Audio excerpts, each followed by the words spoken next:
శ్రీమహాగణాధిపతయే నమః. సరస్వత్యై నమః. శ్రీ గురుభ్యో నమః. హరి ఓం. జగన్మాత యొక్క దివ్య చరణారవిందములకు శతసహస్ర కోటి ప్రణామములు సమర్పిస్తూ శ్రీదేవి వైభవంలో అనేకమైనటువంటి అమ్మవారి యొక్క దివ్య రూపములను అనుగ్రహాన్ని మనం శ్రద్ధగా విన్నాం. ఇప్పుడు అమ్మవారిని చండీ అని కూడా పిలుస్తారు. ఈ చండీ కలౌ చండీ వినాయకః. కలియుగంలో ఈ చండీని మించినటువంటిది లేదు. చండీ దరిద్రాన్ని పోగొడుతుంది, కష్టాలన్నీ తొలగిస్తుంది, రాజ్యాలను అనుగ్రహిస్తుంది, సంపదలను అనుగ్రహిస్తుంది. దేవీ భాగవతంలో ఏ విధమైనటువంటి అమ్మవారి యొక్క సర్వ వీర సౌందర్యాన్ని వర్ణించారో ఈ చండీ అనేటువంటి సప్తశతిలో అమ్మవారి యొక్క సర్వ వీర సౌందర్యాలు వర్ణిస్తారు, కరుణని వర్ణిస్తారు. అందుచేతనే కలియుగంలో చండీ హోమాలు, చండీ పారాయణలు చేస్తారు.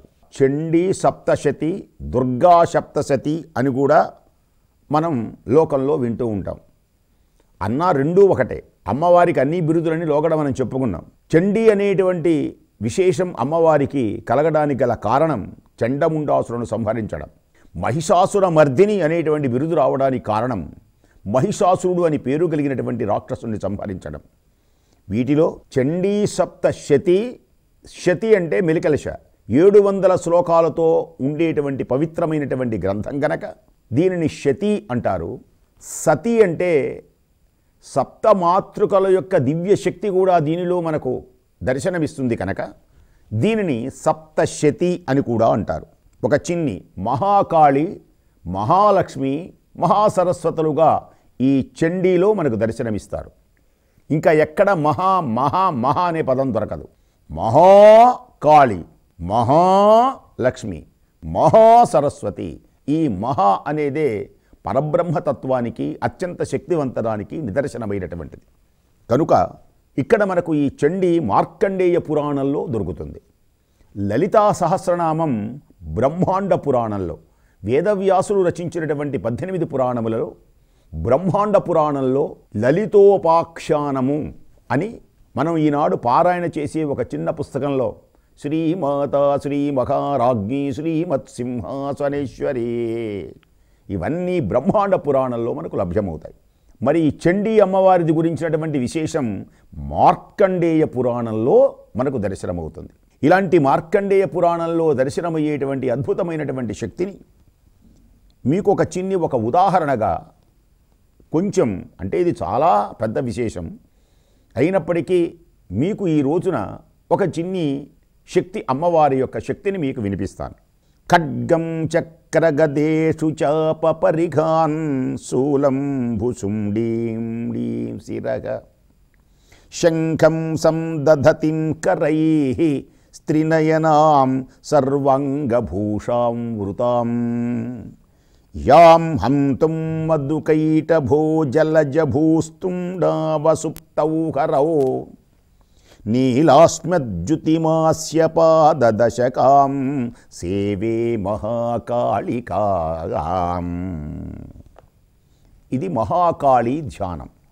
అంటే అర్థం ఏమిటి అంటే, అమ్మ ఖడ్గము, చక్రము, గద, బాణం, విల్లు, పరిఘ, శూలము, భుసుండి, అలాగే శంఖము మొదలైనటువంటి 10 రకములైనటువంటి ఆయుధములతో తన యొక్క 10 చేతుల యందు ధరించి 3 కన్నులు అన్ని అవయవములందును ఆయా భూషములలో చక్కని భూషణములతో రకరకములైనటువంటి ఆభరణములతో ప్రకాశించేటువంటి పరాశక్తి దేవి కాళికా రూపమున మనకు దర్శనమిస్తున్నది.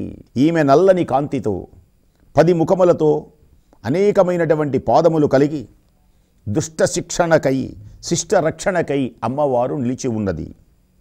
శ్రీహరి యొక్క యోగ ప్రభావం నిద్రావశమై ఉంటే మధువు, కైటభులు అని పేరు కలిగినటువంటి రాక్షసులను, ఆ రాక్షసులు బ్రహ్మను భయపెడితే అతడు పరాశక్తిని స్తుతిస్తాడు.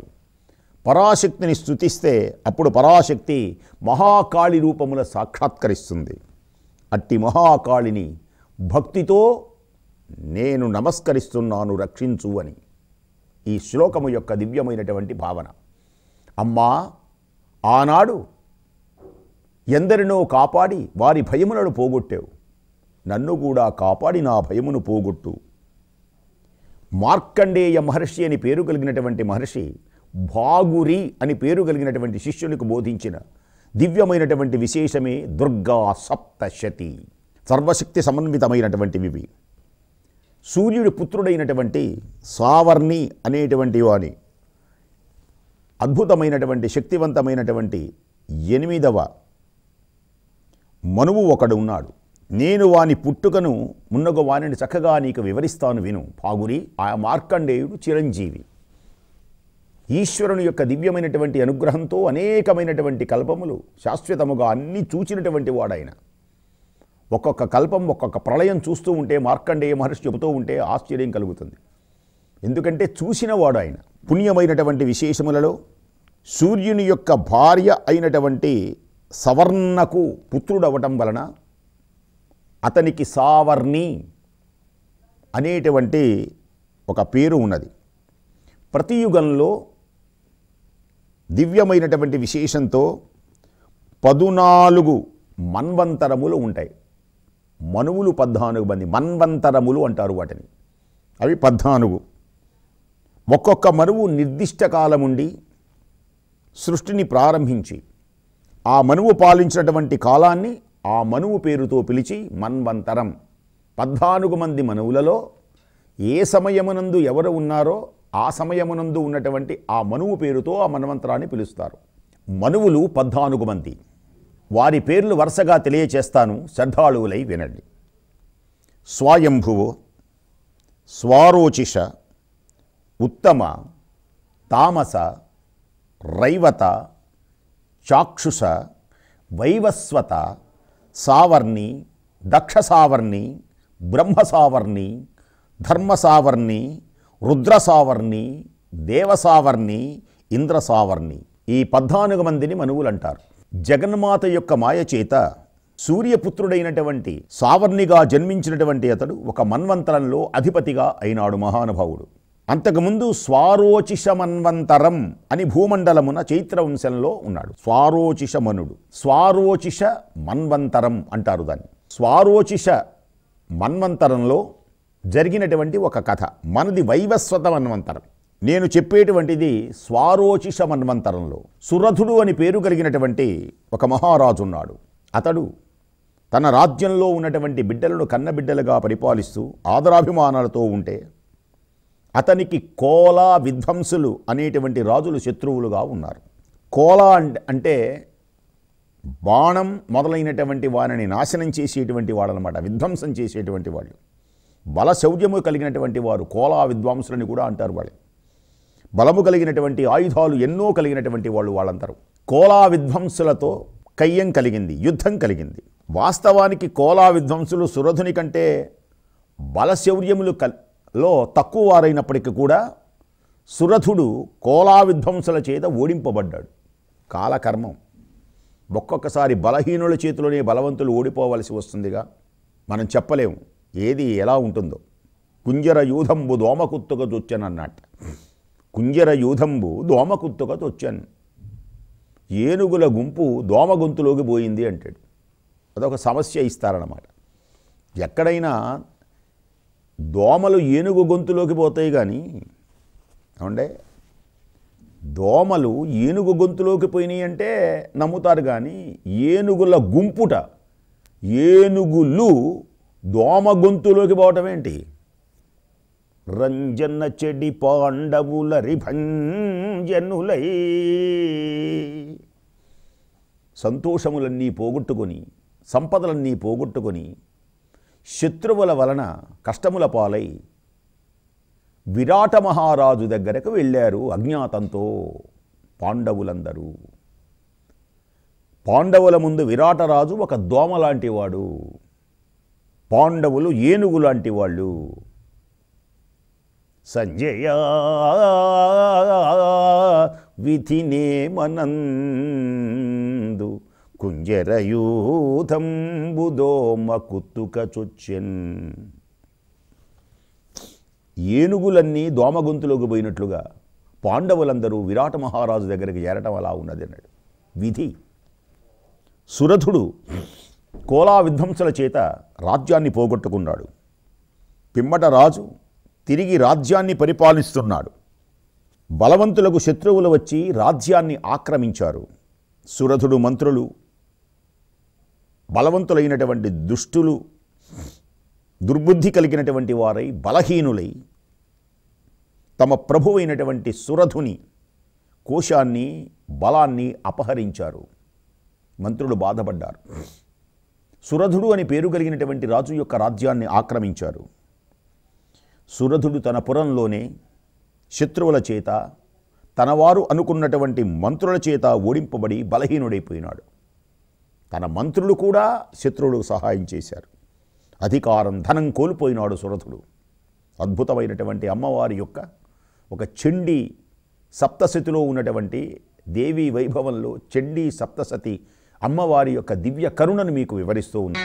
అరణ్యంలో ప్రవేశించినటువంటి సురథుడు ఆ మహారాజు ఉత్తమమైనటువంటి ద్విజుడు, మహా ఋషి అయినటువంటి మేధసుడు అని పేరు కలిగినటువంటి ఒక ముని యొక్క ఆశ్రమానికి వెళ్ళాడు ఈ సురథుడు అని పేరు కలిగిన రాజు.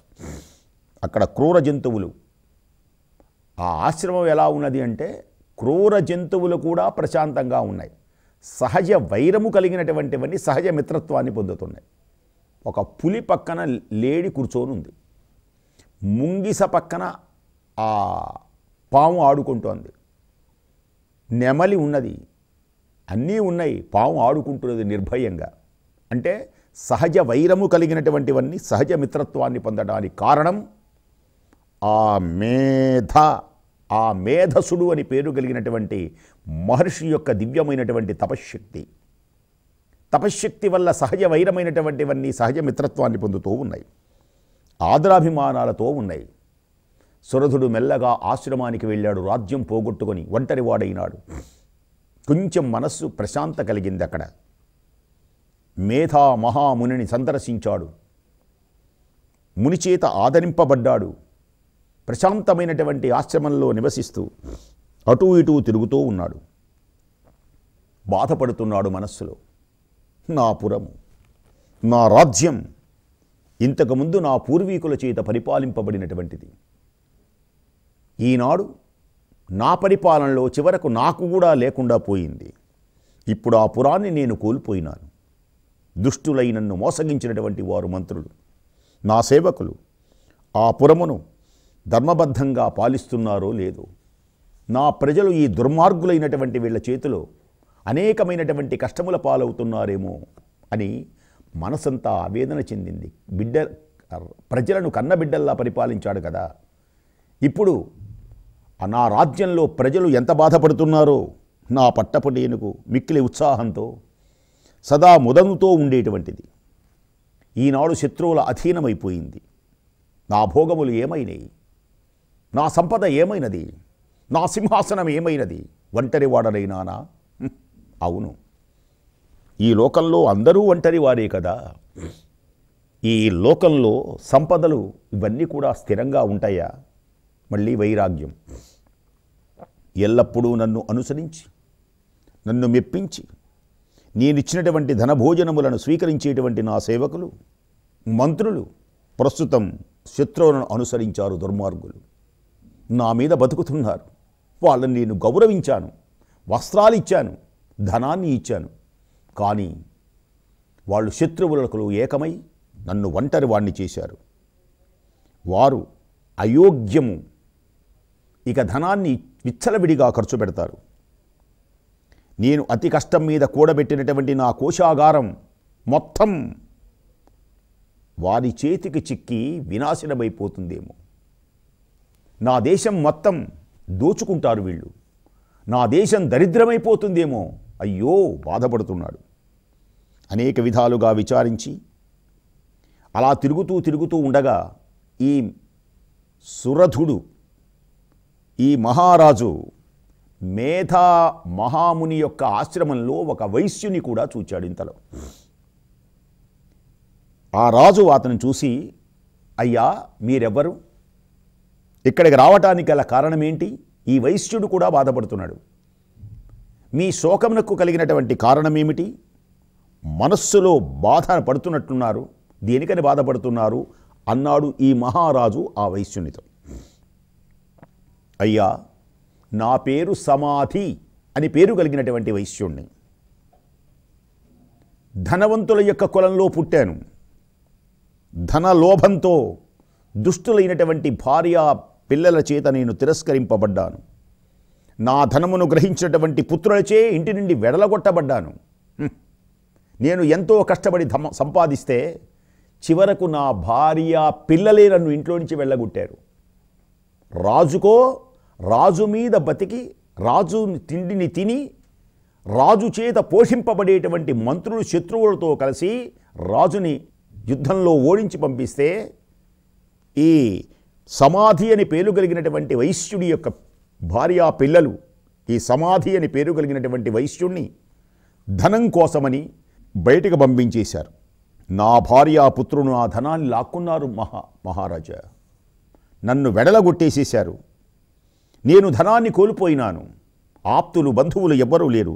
తిరస్కరింపబడ్డాను అని దుఃఖించడం మొదలుపెట్టారు. దుఃఖిస్తూ ఈ వనంలో ఉన్నానని బోరున ఏడవడం మొదలుపెట్టాడు ఈ వైశ్యుడు. ఇట్టి దుఃఖంలో నేను నా పుత్రుల మంచి చెడ్డల రూపాల్ని, కుశలాన్ని, నా భార్య, వీటన్నిటినీ నేను తెలుసుకొని ఈ వార్తలు తెలియచాలనేటువంటి స్థితిలో నేనున్నాను. ఇంకా ఏం చెప్పేది? నా భార్య పిల్లలే నన్ను మోసం చేస్తే పాపం బాధపడుతున్నాడు ఈ వైశ్యుడు. ఇంటిలో ఉన్నవారు ఇప్పుడు క్షేమం కాదా? ఇప్పుడు ఆ పుత్రుడు సత్ప్రవర్తనతో ఉన్నారో దుష్ప్రవర్తనతో ఉన్నారా? ఈ విషయాలు ఇక్కడ ఉన్నటువంటి నాకేమీ తెలియటం లేదు. ఏనాటికైనా నా భార్యా పిల్లలు మారరా?